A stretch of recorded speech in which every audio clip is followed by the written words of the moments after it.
Halo, halo. Baiklah, eh, pada kesempatan hari ini saya akan membawakan sebuah materi ya berkaitan dengan kaidah hukum, terutama yang berbunyi kullu qardin jarra manfaatin bahwa riba ya. Nah, ini akan saya share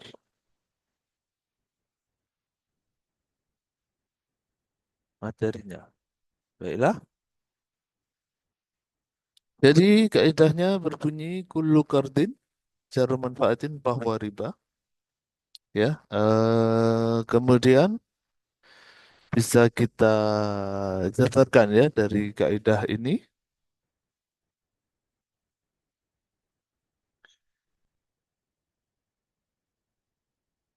ya bahwasanya jual beli itu berbeda dengan riba ya.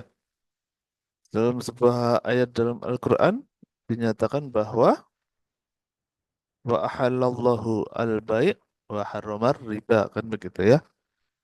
Jadi eh,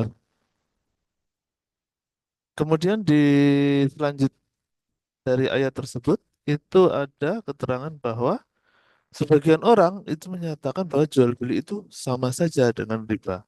Padahal itu dua hal yang berbeda begitu ya. Nah, apa bedanya? Nah, ini kita bahas ya. Nah, dalam Islam jual beli dan riba adalah dua hal yang sangat berbeda. Nah, kenapa? Karena jual beli adalah transaksi yang sah dan melibatkan sektor real begitu ya. Artinya dalam transaksi jual beli itu ada pergerakan barang nyata ya yang diperjualbelikan. Dan nanti di kaidah yang lain ada kaitannya juga bahwa kita tidak boleh memperjualbelikan barang yang belum sepenuhnya kita miliki, begitu ya. Nah, kalau riba itu adalah penambahan atas pokok pinjaman yang dilarang dalam Islam ya. Kenapa ada orang yang mengatakan bahwa jual beli itu sama dengan riba? Karena begini ilustrasinya ya. Misalkan kita meminjamkan uang kepada seseorang, 10 misalkan ya, 10 rupiah kita pinjamkan, nanti harus kembali ke saya seharga 12 rupiah. Nah, misalkan karena ada bunganya 2 rupiah ya. Nah, apa bedanya dengan jual beli ketika saya kulakan ya, kulakan atau membeli sesuatu di pasar induk harganya 10, kemudian saya jual dengan harga 12. Ada tambahan 2. Nah, begitu ya. Nah, kelihatannya sama saja. Ketika saya membungakan uang, tambahannya 2. Ketika saya apa namanya jual beli, tambahannya 2 juga. Tetapi itu dua hal yang berbeda. Kenapa? Karena jual beli melibatkan barang yang nyata, gitu ya. Sedangkan di dalam riba itu saya sebenarnya tidak melakukan apa-apa, begitu ya. Saya hanya duduk ongkang-ongkang kaki dan melihat orang lain bekerja keras untuk mendapatkan uang lebih, mengembalikan kepada saya. Jadi itu adalah suatu hal yang tidak adil. Nah ini ya, jual beli berbasis sektor real, melibatkan pertukaran barang atau jasa yang nyata, nah, yang berwujud begitu ya, menghasilkan nilai ekonomi yang nyata dan kehalalan dalam Islam. Anjuran bahwa transaksi yang adil dan menguntungkan. Jadi berbisnis itu sangat dianjurkan. Di dalam Islam bahkan ada sebuah keterangan yang menyatakan bahwa hadis ya kalau tidak salah ya,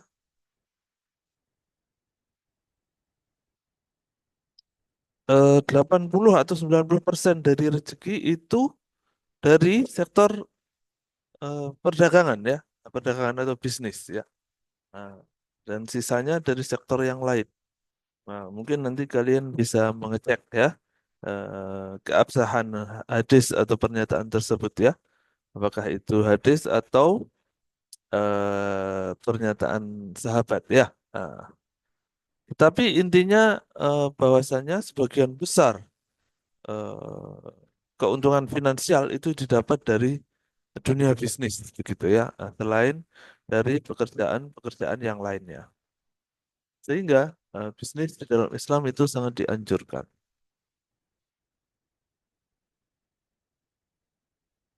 Nah, sebaliknya kalau riba itu adalah sebuah ilusi moneter ya, dan bisa mengakibatkan bubble ekonomi. Apa yang dimaksud dengan bubble ekonomi? Yaitu bahasanya si uang ini kelihatannya banyak, tetapi sebetulnya dia kosong di dalamnya ya, makanya disebut bubble ya. Kenapa itu kosong? Karena uang itu hanya dicetak, dicetak dan dicetak untuk bisa membiayai bunga. Gitu ya, bunga-bunga yang semakin berbunga-bunga itu sehingga harus dicetak uangnya.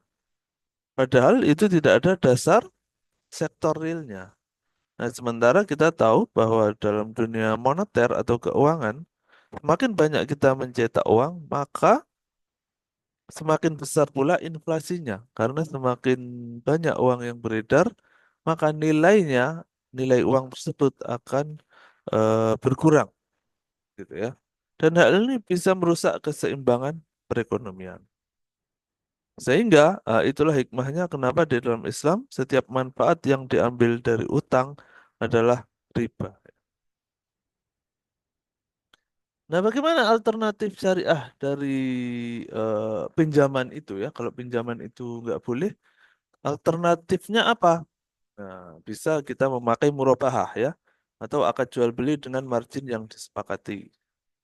Misalkan, ketika kita ingin membeli sesuatu, misalkan membeli mobil begitu ya, alih-alih daripada kita pinjam uang ke bank, lebih baik kita ke leasing syariah begitu ya.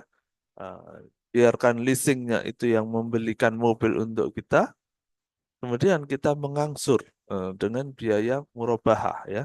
Artinya kita membeli barang yang nyata ya, bukan apa namanya menghasilkan uang yang berbunga-bunga ya untuk bank seperti itu. Alternatif yang lain adalah mudharabah ya. Artinya ketika kita membutuhkan cash untuk memutar modal usaha kita.